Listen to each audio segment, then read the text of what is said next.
হয়তোবা ভিডিওতে আসছে না, অডিওতে আসছে, ভবিষ্যতে ভিডিওতে আসবে বা বিভিন্ন ভাবে। আমি চাই বা না চাই তারা এটা করবে। আওয়ামী লীগের একটা কথা ছিল যে বিএনপি আসলে ৫ লাখ আওয়ামী লীগ মারা যাবে। তো ঐরকম ভাবে আওয়ামী লীগ ফিরলেও কারো কিছু হবে না। হ্যাঁ? যে আওয়ামী লীগ ভায়োলেন্স করে অনেক মানুষকে মেরে ফেলবে বা এই দেশে অশান্তি সৃষ্টি করবে, আমি এটা বিশ্বাস করি না। ওইটা রাজনৈতিক জায়গা থেকে অনেকে আতঙ্ক সৃষ্টি করার জন্য বিভিন্ন ধরনের বক্তব্য বয়ান দেয়। তো আমার এবং এনসিপি করে যারা, তারপরে আমরা জনতা পার্টি করি, আবার বিএনপি যারা আছে, জামাত আছে, প্রত্যেকেই তো শেখ হাসিনার ক্ষমতা থাকা অবস্থাতেই এখানে প্রতিকূল পরিবেশে রাজনীতি করেছে। সুতরাং আওয়ামী লীগ ফিরলে অন্তত আমি আমার জায়গা থেকে আমি কোনো ভয় দেখি না, আতঙ্ক দেখি না। আমার এগুলো কাজ করে না আসলে। ঠিক আছে? এবং এমনকি আওয়ামী লীগ ক্ষমতায় আসলেও আমার কিছু যায় আসে না ভবিষ্যতে। হ্যাঁ? আপনারটা ডিফারেন্ট, আমার আপনারটা ডিফারেন্ট। কিন্তু এনসিপি সবচেয়ে বেশি আক্রমণাত্মক এবং সবচেয়ে বেশি যতই ন্যক্কারজনক কাজ আক্রমণাত্মক করেছে। যতই না না দেখেন, আওয়ামী লীগের প্রতি আমার চেয়ে আক্রমণাত্মক কেউই হয়নি কখনো। বুঝছেন? ওর ছেলে পেলে গুলো তো আপোষ করেছিল, শেখ হাসিনার কথা শুনেছিল, আওয়ামী লীগের কথা শুনেছিল, গোয়েন্দা সংস্থার প্রতি আনুগত্য প্রদর্শন করেছিল। বাট সেখান থেকে মূল আন্দোলনকে চালায় নেওয়ার কাজটা তো আমি আমার জায়গা থেকে করেছিলাম। বন্ধ হওয়া আন্দোলন শুরু করা যেটাকে বলে। তো ওই জায়গা থেকে আপনার হলো এমনি সাময়িকভাবে আওয়ামী লীগের যারা আছে তারা হয়তোবা আমার কথা বিভিন্ন পছন্দ করে, কিন্তু আওয়ামী লীগের যে ড্যামারেজ, এই ড্যামারেজে আমার আমার বড় ভূমিকা ছিল। তারপরেও আমি ভয় পাই না, ভয় পাই না, তারেক কাউকে সরি, অপছন্দ করি না, ঘৃণা করি না। তারেক রহমান, সরি আমি ইন্টারফেয়ার করি, শুনেন। অন্যায় এবং আহ, রাজনৈতিক সঠিক বিরোধিতা, মানে রাজনৈতিক প্রতিযোগিতা এবং রাজনৈতিক শক্তি দিয়ে অন্যায় করা, দুইটার মধ্যে কিন্তু পার্থক্য আছে। আপনারা আওয়ামী লীগের বিরুদ্ধে বিরোধিতামূলক রাজনীতি করেছেন, আর এনসিপি অন্যায় করেছে, মব করেছে। একটা উদাহরণ দিই, গাজীপুরে হাসনাত সাজিদরা যা করেছে, এটা কি রাজনীতিতে পড়ে, রাজনৈতিক বিরোধিতার মধ্যে পড়ে? ধরে ধরে ঘোষণা দিয়ে আওয়ামী লীগের লোকজনের উপরে মত করেছে, ফেসিলার ত্যাগ দিয়ে মত করেছে। আপনারা তো সেটা করেন নাই, তাহলে আপনার সাথে আমি এনসিপি কে কিভাবে মিলাবো? আহ, এটা আমার জায়গা থেকে আমরা শেখ হাসিনার সময় যখন ছিল তখন আন্দোলনটা করা দায়িত্ব মনে করেছি আমরা। ভোটাধিকারের বিষয়গুলো নিয়ে আমাদের মূল অনুসন্ধান এবং গবেষণা ছিল, এবং আমার আন্দোলনটা কোটার জন্য ছিল না। আমি যখন প্রচুর নির্যাতনের শিকার হচ্ছিলাম তখন আমাকে দিয়ে বলাতে পারে নাই যে আন্দোলন বন্ধ করতে হবে, সরকার পতনের আন্দোলন আমরা করতে চাইনি, এই ধরনের কথা আমাদেরকে বলা। আমরা বলছি আমরা সরকার পতনের আন্দোলনই করছি, যুগপৎ আন্দোলন করছি। কিন্তু জুলাই গণঅভ্যুত্থানের পরে আমরা আমাদের জায়গা থেকে মানে কাম ডাউন হয়েছি, শান্ত হয়েছি। ইনস্ট্যান্ট অবস্থায় ধানমন্ডি ৩২কে কেন্দ্র করে একটা অপ্রীতিকর অবস্থা আছে। আমি জানি কখনো আওয়ামী লীগ সুযোগ পেলে আমার উপর সেই ক্ষোভ নেবে। তো সেটাতেও আমার কিছু যায় আসে না। ওইটা আমাদের একটা ভুল ছিল। কারণ রাজনৈতিক এক সমীকরণে আমরা আমাদের রাগ, ক্ষোভ সবকিছু ঝেড়ে ফেলেছি। যেটা এইভাবে ঝেড়ে ফেলা উচিত না। কিন্তু যখন থেকে আমরা রাজনৈতিক জায়গা থেকে বোঝাপড়া হলো, এটা বুঝলাম যে না, আমাদের সবাইকে শান্ত হতে হবে, সমাজের পরিবেশটা স্বাভাবিক করতে হবে, তারপরে আমাদের দ্বারা যেন কেউ ক্ষতিগ্রস্ত না হয়। এই বিষয়গুলো আমরা নিজের মধ্যে একটা অনুধাবন যে নতুন করে কেউ ক্ষতিগ্রস্ত না হোক, সবাইকে মায়ায় আবদ্ধ করা। এবং আওয়ামী লীগের অনেক নির্দোষ মানুষ যারা কোনো হত্যাকাণ্ডে জড়িত না, দুর্নীতিতে জড়িত না, আমরা যদি এরকম দেখি, আমি যদি দেখি যে সে বারবার আটক হচ্ছে বা জামিন হচ্ছে না, আমার পরিচিত সরকারের মধ্যে যারা আছে, আমি ওইটা বলি যে ফেসবুক লাইভেই তো বলি যে নির্দোষ সকল মানুষকে জামিন দিয়ে দেন। এটা আমরা একটা সব জায়গা থেকে সহমর্মিতা আছে। আমরা কি করতে পারি বলেন? একটা আন্দোলন হয়ে গেছে, সেই আন্দোলনের জায়গা থেকে বিরোধপূর্ণ সংঘাত হয়েছে, বড় সংঘাত হয়েছে, পুলিশের সাথে লড়াই হয়েছে, ছাত্রলীগ অস্ত্র নিয়ে নেমেছে, ছাত্ররাও প্রতিরোধ করেছে। এইটা একটা সিচুয়েশন ছিল, মানে ব্যাপক সংঘাত, অনেক বড় সংঘাত। হ্যাঁ? তো সেটা শেষ হয়ে গেছে। আমাদেরকে তো একটা জায়গায় শান্ত হতে হবে, দেশের ভালো চাইতে হবে। আমরা কতদিন ওই রাগ ক্ষোভ পুষে রাখবো? যার বিচার যেখানে হবে, কোন ব্যক্তি যদি হত্যাকাণ্ডের সঙ্গে জড়িত হয়, তার তো বিচার করতে হবে। সেই বিচারটা তো হবে। হ্যাঁ? কিন্তু গড়পড়তা সবার উপর জুলুমটা আমরা নিতে পারি না। সেগুলো যখন বলি, তখন আমাদেরকে বিভিন্নভাবে ট্যাগিং করা হয়।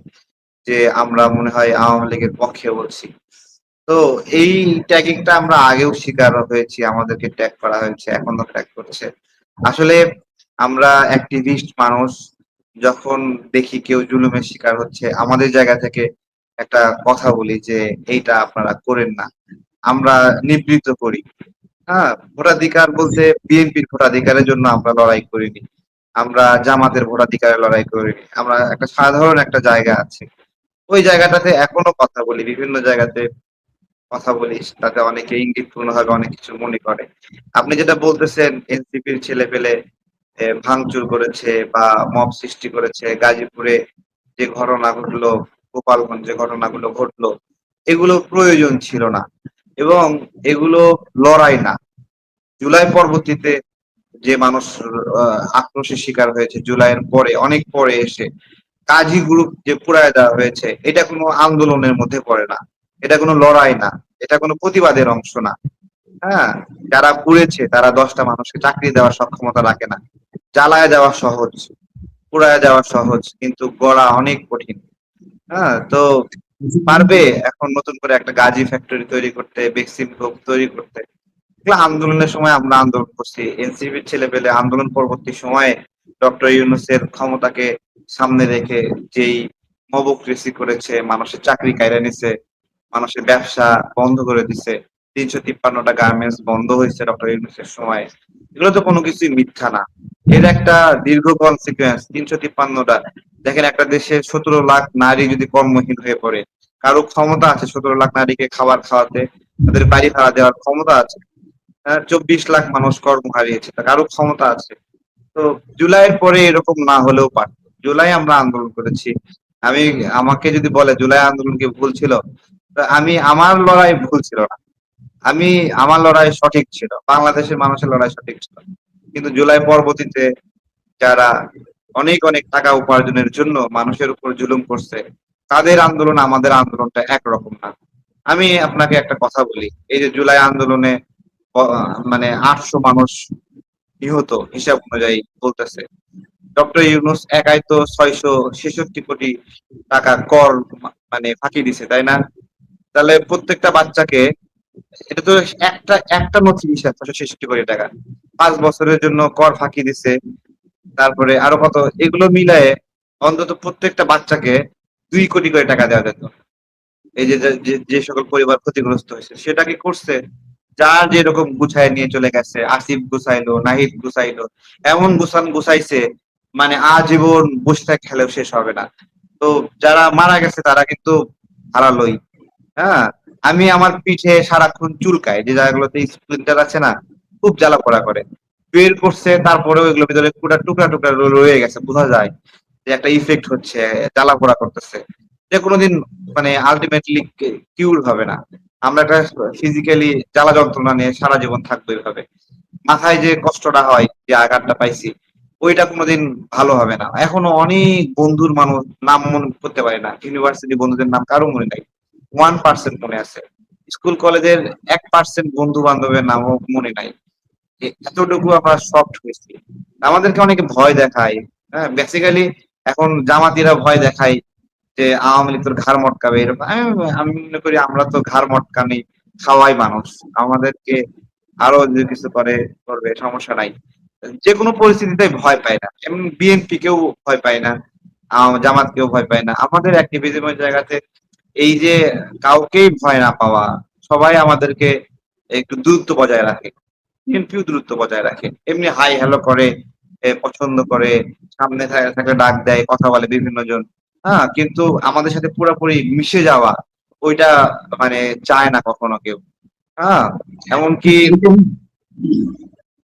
তারেক, বলেন। আমি যে আরেকটা জিনিস ইন করি, এটা হলো আমরা সে আগস্টের পর দেখেছি যে ৩২ ভাঙা বলি বা অন্য অন্য জায়গায় মব করা বলি, এই অফিস পোড়াও, এই পার্টি অফিস পোড়াও, আওয়ামী লীগের সমস্ত পার্টি অফিস পোড়াও, এগুলোর জন্য এই মবকারীদের উৎসাহিত করেছে দেশের বাইরে থেকে ২ জন ব্লগার।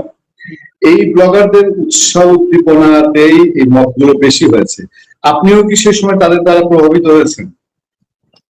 জুলাই গণ অভ্যুত্থানের পরে সবাই তো একসঙ্গেই একই স্রোতে চলা সবাই। আমি তো আমার জায়গা থেকে খুবই ক্ষুব্ধ আওয়ামী লীগের প্রতি, ভীষণ পরিমাণে ক্ষুব্ধ। আমি মানসিকভাবে অসুস্থ, ট্রমাটাইজ এবং শারীরিকভাবে জায়গায় জায়গায় ব্যথা, ক্ষত এগুলো নিয়ে একটা মানে কার ওপর এই রাগটা ঝাড়বো, ক্ষোভটা ঝাড়বো এরকম একটা সিচুয়েশনে একটা গোত্র কিন্তু ছিল যারা ক্ষতিগ্রস্ত। সেই জায়গা থেকে আমাদের সেই দিকে তাড়িত হওয়া, এবং আমরা মনে করি যে আমাদের রাগ ক্ষোভ যতটুকুই হোক, যত রাগই হোক, যত ক্ষতিগ্রস্তই হোক, আমাদের ওই জায়গাতে যাওয়া ঠিক হয়নি। এটা তো আমরা বলি, ঠিক আছে? তো এখন আর কি করা যাবে? ওই জায়গাটাতে কখনো রিকভারি সুযোগ পেলে আমরা নিজ হাতে রিকভারিতে অংশ নেওয়ারও ইচ্ছা আছে। আমরা এটা শুধু আমি না, আমার মতো অনেকেই এটা ফিল করে যে আওয়ামী লীগের বিরুদ্ধে লড়াই আর ধানমন্ডি ৩২ কে কেন্দ্র করে আক্রোশ দেখানো একটা, এটা আমরা ফিল করি। আচ্ছা, তুমি এখন বাইরে যাও, আমি একটা ভিডিওতে কথা বলি। উম, যাও, আম্মুর সাথে যাও। চলে আসবে, শোনো না, হ্যাঁ। শোনো না, শোনো না, যে লাইভ চলতেছে, লাইভ লাইভ। শিখা শুনে ওরে মুখ কষে দিচ্ছে, জাতি যাও। হবে। হ্যাঁ,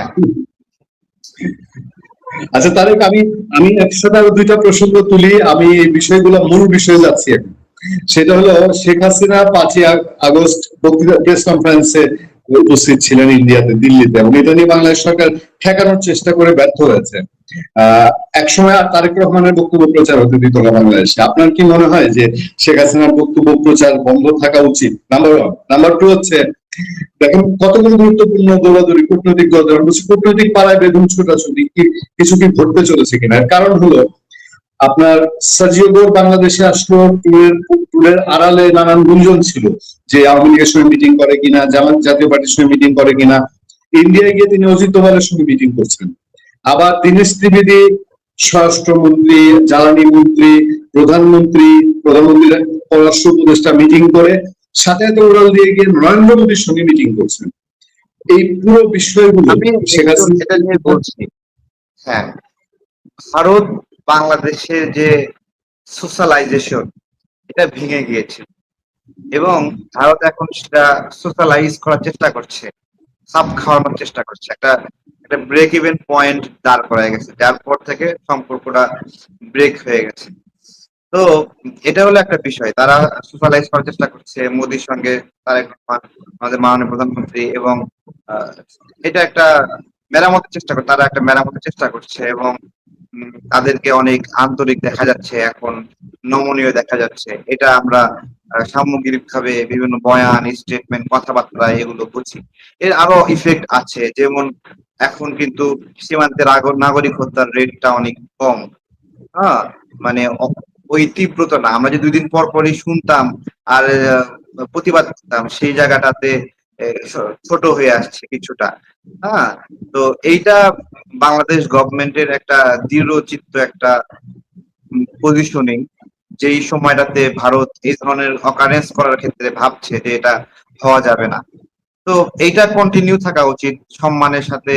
ভারতের সঙ্গে যে আপনার হলো সাম্যের সাম্য, অথবা ধরেন বোঝাপড়ার যে একটা বিষয়, এইটা ব্যালেন্স থাকাটা খুব জরুরি।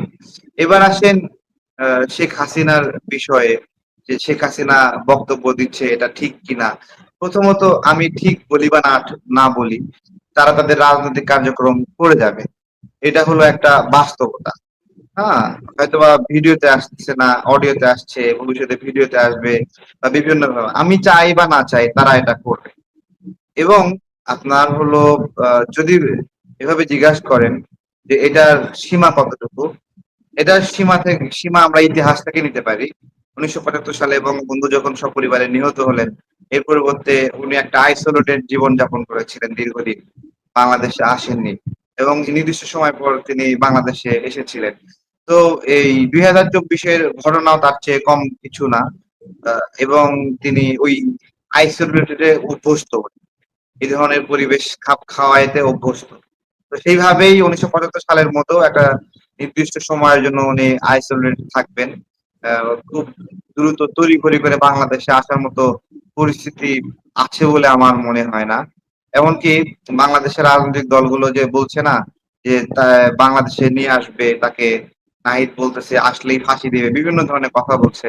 তো আমার রাজনৈতিক বোঝাপড়া যেটা, যে কোনো দলই চায় না যে শেখ হাসিনা বাংলাদেশে আসুক এবং তার ফাঁসি হয়ে যাক, তাদের হাতে ফাঁসি হোক।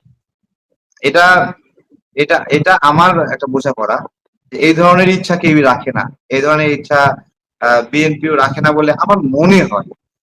জামাতও এই ধরনের ইচ্ছা রাখে না, এনসিপি এই ধরনের রাখে না। যা কিছু মুখ দিয়ে বলা হচ্ছে সেটা হলো আহ এটা হলো লোক দেখানো বলা। হুম, এটা হলো একটা বিষয় আমার কাছে মনে হচ্ছে। প্রথমত শেখ হাসিনা আইসোলেটেড থেকে অভ্যস্ত। সে দীর্ঘ সময় একটা আইসোলেশনে যাবে, মাঝে মাঝে কথাবার্তা এইভাবেই বলবে এবং নেতাকর্মীকে উৎসাহী করার চেষ্টা করবে। বাংলাদেশে খুব ইমিডিয়েটলি আসার সম্ভাবনা পরিস্থিতি আছে বলে আমার মনে হয় না। আরেকটা বিষয় বললাম যে বিএনপি, জামাত বা এনসিপি কি চায় সে বাংলাদেশে আসুক, তাকে শাস্তি দেখ? আমি বলি যে না, তারা আহ, আমার রাজনৈতিক বোঝাপড়া যে ঠিক, তারা চায় না শেখ হাসিনা বাংলাদেশে আসুক আর কোনো আনরেস্ট অবস্থা সিচুয়েশন তৈরি হোক। আহ, এইভাবে সে দূরে থাকুক, এটাই মনে হয় সবার কামনা। ঠিক আছে, এটা আমার আমি বোঝাপড়া। আমি ভিন্ন আরেকটা প্রসঙ্গ দিয়ে আজকে অনুষ্ঠান শেষ করব। আমরা সংক্ষিপ্ত অনুষ্ঠানের আয়োজন, আপনি জানেন যে আমরা এই প্রোগ্রামটা এত লম্বা করি না কখনোই, তো দর্শকদের সুবিধার জন্য। এটা হলো যে আপনি রাজশাহী ইউনিভার্সিটি এবং খুলনা ইউনিভার্সিটি, দুইটা ইউনিভার্সিটি জানেন যে ছাত্র সংসদে ইসলামী ছাত্র শিবির আছে। প্রথমত জামাতকে কি একটু আগের থেকে স্তীমিত মনে হয় কিনা, আর দ্বিতীয়ত হলো ওই দুই বিশ্ববিদ্যালয়, একে সালাউদ্দিন আম্বার, মানে হেন কোন মত নাই, সে ওখানে করছে না জিএস হিসাবে। খুলনা বিশ্ববিদ্যালয়ে একটা চিত্র প্রদর্শনী দেওয়া হলো যেখানে দাঁড়িপাল্লায় এক পাশে 71, এক পাশে 24, 24কে 71 থেকে ভার দেখানো। এই তিনটা বিষয়ে আপনার মন্তব্য চাই, পর্যবেক্ষণ চাই, পর্যালোচনা চাই। আওয়ামী লীগ জামাতের যতটা ক্ষতি করছে তার চেয়ে জামাত নিজেই নিজের ক্ষতি করছে, এইরকম আমার কাছে মনে হচ্ছে। এবং জামাত বাংলাদেশের ইতিহাসে যে কোনো পরিস্থিতির চেয়ে এখন সবচেয়ে খারাপ অবস্থায় আছে এবং এরা নিজেরা নিজেকে খেয়ে ফেলছে। যখন ওরা দাঁড়িপাল্লা চিহ্ন এঁকে এক পাশে 24 এক পাশে 71 দিচ্ছে, তখন এইটা প্রমাণিত হয়ে যাচ্ছে যে ওরা কম্পেয়ার করতে চায়। এবং যখন কম্পেয়ার করতে চায় তখন জুলাইটা গায়ে কালি লেগে যায় এবং জামাত এই জুলাইয়ে নিজেদের রাজাকার তোকমা কাটানোর জন্য, মুক্তিযুদ্ধকে খাটো করে নিজেদেরকে বড় করার জন্য প্রত্যেকটা মুহূর্তে দেশের মানুষের আক্রোশের শিকার হবে, ক্রোধের শিকার হবে। এবং তারা যদি অব্যাহত ভাবে মুক্তিযুদ্ধকে ডিফেমিং করতে থাকে থাকে তাহলে মুক্তিযুদ্ধের সব পক্ষের মানুষগুলো এক সময় একত্রিত হয়ে তাদের উপরে শাস্তিযোগ্য ব্যবস্থা নেবে। এই যে জামাতের আমির বঙ্গবন্ধুর ছবি আঁকলো, দিল তার লাল বিল্ডিং এ, উদ্দেশ্য কিন্তু বঙ্গবন্ধুকে সম্মানিত করে না। দেখাইছে তারা যে বঙ্গবন্ধু 26শে মার্চের ভাষণ দিলেন, দেশ স্বাধীন হলো, এরপরে কি হলো? এরপরে দেশ ব্যর্থ। মানে ওদের ছবিগুলো প্রদর্শনের উদ্দেশ্য ছিল দেশ ব্যর্থ এটা প্রমাণিত করা। এরপরে তো দুর্ভিক্ষ আসছে, এরপরে তো ব্যাংক লুট হয়েছে, বিভিন্ন কিছু। কিন্তু সেই ব্যাংক লুট গুলো কারা করছে? এই যে জামাতের আমির শফিকুল শফিকুল রহমান, সেই তো ওই ধরনের উগ্রবাদী সংগঠনের সদস্য ছিল, তাই না? জাসদ ছাত্রলীগ নাকি, ওদের কাজ কি ছিল? ব্যাংক লুট করা। ওদের কাজ কি ছিল? স্বাধীনতা উত্তর বাংলাদেশে অস্থিতিশীলতা করা, তাই না? বাকশাল কখন হয়েছে? বাকশালটা যখন আসলো, বঙ্গবন্ধু ঠিক মারা যাওয়ার ঠিক আগ মুহূর্তে বাকশাল আসলো। বাকশালের অনেক বেশি ব্যাড ইফেক্ট এদেশের মানুষের উপর পড়ার আগেই বঙ্গবন্ধু মারা গেছেন। তার আগের যে অধ্যায়, যে অধ্যায়টা আপনার হলো সকল রাজনৈতিক প্রক্রিয়া বন্ধ করতে বাধ্য হলো, গণমাধ্যম বন্ধ করতে বাধ্য হলো, শুধুমাত্র এই যে ওই সময়ের গুপ্ত ইসলামী ছাত্র সংগঠন যারা জাসদ করেছে, তারা সারা দেশে বাংলাদেশকে ব্যর্থ করার একটা প্রক্রিয়া। এবং সেই গুপ্তই এখন হলো জামাতের আমির শফিকুর রহমান। তারা এখন এসে ওইটা প্রমাণ করার চেষ্টা করতেছে যে স্বাধীনতা উত্তর বাংলাদেশ একটা ব্যর্থ রাষ্ট্র। এইভাবে যত এরকম করছে না বাংলাদেশ, এরা ভাবছে মানুষ বোঝে না, এরাই সবচেয়ে বেশি বোঝে। কিন্তু এরা কতটুকু ঘোড়ার ডিম বোঝে এটা তো আমরা সংসদে গিয়ে দুই একটা কথা বলে আমরা বুঝি না। বাইরে এসে পাকনা পাকনা ভাব মানে দেখায়, কিন্তু ওখানে গেলে বিলাইয়ের মতো হয়ে থাকে। হ্যাঁ, ওইখানে সালাউদ্দিন আহমেদ ভাইয়ের মতো একটা চৌকস লোক তাদের মানে বিরোধী দলের টিমে নাই। ওইখানে খসরু ভাইয়ের মতো একজন চৌকস মানুষ তাদের নাই। ওইখানে মির্জা ফখরুল ইসলাম আলমগীর ভাইয়ের মতো নাই। এই অ্যাসেট গুলো কিন্তু আবার মানে এই ধরনের গুরুত্বপূর্ণ বর্ষিয়ান এবং বিভিন্ন রাজনৈতিক প্রক্রিয়া আওয়ামী লীগে কিন্তু সেটা আছে, যারা বিএনপি কে আপনার এই জায়গাগুলোতে ফেস করার জন্য সক্ষমতা ছিল। হ্যাঁ, লিবারাল পলিটিক্স এর জায়গা থেকে যে সক্ষমতা, সেই সক্ষমতা জামাত কিন্তু দেখাতে পারছে না, এবং জামাত জামাত নিজেকে খেয়ে ফেলতেছে। আওয়ামী লীগের সময় মার খাইয়া অথবা বিভিন্ন ভাবে জামাত যতটুকু ক্ষতিগ্রস্ত হয়েছে, জামাতের ইজ্জত হরণের মধ্য দিয়া জামাত তার চেয়ে বেশি ক্ষতিগ্রস্ত হচ্ছে। হ্যাঁ, তারা কখনো মুক্তিযুদ্ধ সাজা ভান করছে, কখনো শহীদ সাজা ভান করছে, কখনো শিশু মুক্তিযোদ্ধা। তারা যে কি করবে ওইটা কুল কিনারা পাচ্ছে না। আবার এইদিকে নারী কেলেঙ্কারি করতেছে, একের পর এক নারী কেলেঙ্কারি। সবচেয়ে গুরুত্বপূর্ণ, এরা এতটুকু মানে এদের মানসিক অধঃপতন হয়েছে যে একজন জামাতের আমির সে জামাতের তার প্রতিবন্ধী কর্মীর বউ নিয়ে ভাবতেছে। মানে কি পরিমাণ মানে প্রতিবন্ধী কর্মীর বউ নিয়ে চলে যাচ্ছে, চিন্তা করতে পারেন। এদের মানসিক অবস্থা এরকম, বলাৎকারে জড়ায় পড়তেছে।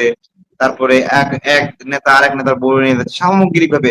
মানে একটু স্বাধীনতা পাইছে, একটু মুক্ত পরিবেশ পাইছে, মানে মনে করতেছে এটাই জান্নাত, এবং সব জামাতের বউরে পরস্পর তারা পরস্পরের হুর পরি মনে করতেছে যে এটা সব জায়েজ, এবং তারা বলে বেড়াচ্ছে যে সাহাবিরাও নাকি এরকম একজন আরেকজনের বউরে নিয়ে যেত। ঠিক আছে, এই যে বেদবি, ইসলামের শানে বেদবি, আমাদের সাহাবা কেরামদের শানে বেদবি, নবী সাল্লাল্লাহু আলাইহি ওয়াসাল্লামের শানে বেদবি, আমাদের আমির পর্যন্ত এগুলোকে সাফাই গাইতেছে যে হ্যাঁ, নবী সাল্লাল্লাহু আলাইহি ওয়াসাল্লামের সময় সাহাবাদের সময় এগুলো হচ্ছিল। মানে তারা জামাত নিজে নিজের ক্ষতি করতেছে, পাশাপাশি ইসলামের ক্ষতি করতেছে, এবং তারা ইসলামিক নামটা ব্যবহার করে আমাদের অন্য ধর্মের মানুষরা এখানে আছে, খ্রিস্টান আছে, হিন্দু আছে, বৌদ্ধ আছে, তারা বলতেছে ও একটা ইসলামিক সংগঠন, তারা এরকম নারী কেলেঙ্কারি করতেছে। এইগুলো খুবই একটা বিপত্তিকর, আপত্তির একটা জায়গা দাঁড়ায় আছে। আমাদের দুঃখ, দুঃখ কি জানেন, যে বাংলাদেশে ইসলামিক চিন্তা বা ইসলামিক নামের একটা রাজনৈতিক দল আছে যেটা অনেক বড়, এবং তারা ইসলামের মূল ধারার কেউ না, পথভ্রষ্ট। এবং জামাতের এই কার্যক্রমকে আমি সেলজুক সম্রাটের হাসান সাব্বা নামে একটা ঘাতক ছিল, যারা গোপনে গোপনে তাদের রাজনৈতিক কার্যক্রম করত। তারপরে তারা ওই রাজ্যের উজির আজম, তারপরে মন্ত্রী টন্ত্রী সব হয়ে যেত হাসান সাব্বা সেই গোপন সংগঠনের গুপ্ত। কিন্তু বাস্তবে তারা কখনো ক্ষমতা পাইতো না, বিকজ তারা সেই রয়্যাল ব্লাডের না, তাদের বৈধ রক্ত ছিল না। হ্যাঁ, তেমনি জামাতেরও কোনো বৈধ রক্ত নাই ক্ষমতায় আসীন হওয়ার জন্য। যেইটুকু বিরোধী দলে আছে ওইটুকু বিরোধী দলে থাকার বৈধ রক্ত তাদের নাই। শুধুমাত্র বৈধ রক্তের অভাবে জামাত কোনোদিন বাংলাদেশে ক্ষমতা পাবে না। Thank you very much. অসংখ্য অসংখ্য ধন্যবাদ আজকের এই প্রাণবন্ত আলোচনার জন্য। কষ্ট করে আমাদেরকে সময় দিয়েছেন তারেক রহমান, আপনার প্রতি আবারও কৃতজ্ঞতা জানিয়ে আজকের মতো বিদায় নিচ্ছি।